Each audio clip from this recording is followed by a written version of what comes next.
The construction industry in South Africa is certainly essential for the country's economic growth and development, but ongoing disruptions, including extortion and site invasions, continue to impact projects throughout the country, threatening progress across other sectors, including water management, energy and urban development.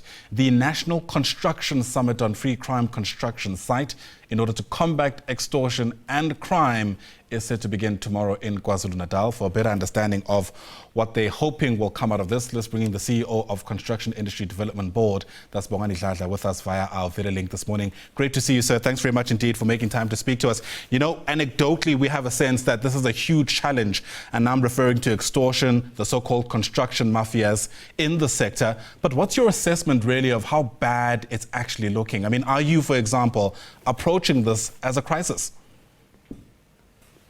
Oh yes, we are certainly taking that approach because it is really hindering development in the country, hindering service delivery, and also challenging us with employment. So we really need to take strong stance against and solving this particular complex problem for the country's socio-economic development. So we are really taking it as a crisis at this stage. It's going to need a multi-pronged approach, and by that I'm referring, of course, to several people getting involved because there are just so many different aspects to this particular problem.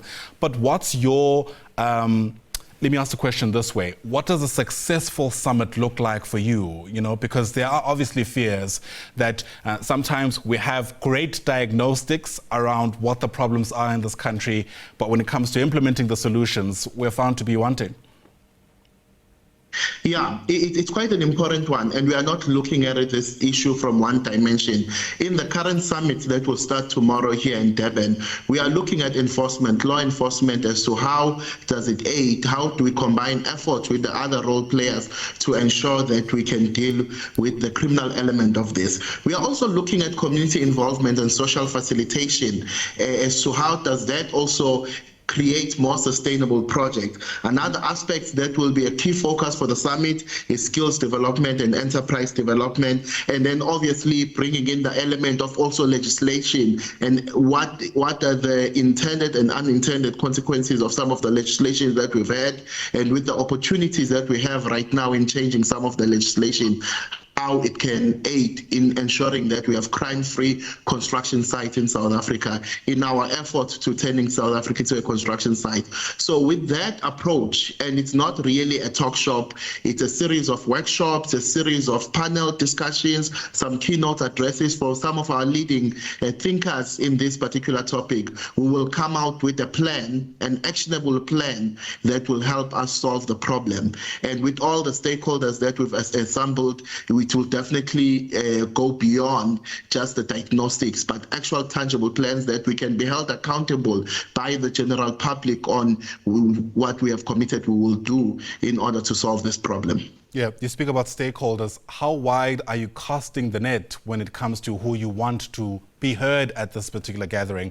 I'm asking the question because in the past, for example, we've heard certain voices in places like KwaZulu-Natal where people have come forward and say this is actually a misrepresentation. You know, these aren't extortion mafias, as we so call them, but these are people who want to be involved in the industry, but are citing, you know, barriers to entry and sometimes, you know, exclusion from being involved in some of these projects. I mean, is that sect of this problem being addressed? Oh yes, certainly. That's why we did not just focus on one dimension of the issue.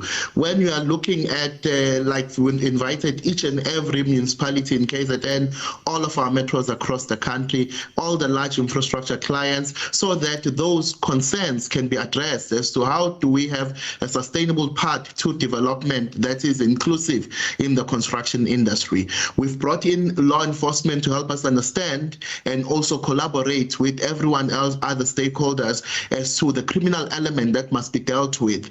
We've brought in National Treasury on the legislation side because as the CIDP and National Treasury, we had a shared role on infrastructure procurement. So that procurement must be developmental in nature. So to take away the criminal element from the genuine call for development and inclusion, that's why we are doing the summit in this particular fashion. Yeah. And that's why we have the stakeholders. We've brought in are bringing in about 1,000 of the top leaders in the industry from all facets. We have industry associations, forums that are there in some of these issues. We have the police, we have our government ministers, national government ministers, and all the MECs, virtually all the MECs of public works and infrastructure across the country to come and deal with this particular problem here.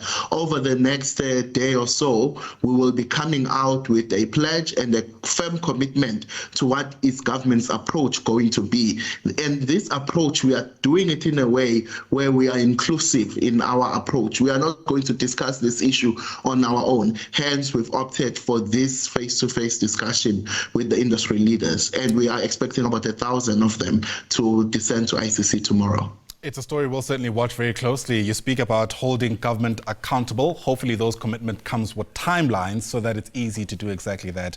But for now, let me thank you for setting the context for us as we look forward to the start of this gathering tomorrow. Bongani Dladla is the CEO of the Construction Industry Development Board. Once again, appreciate the time.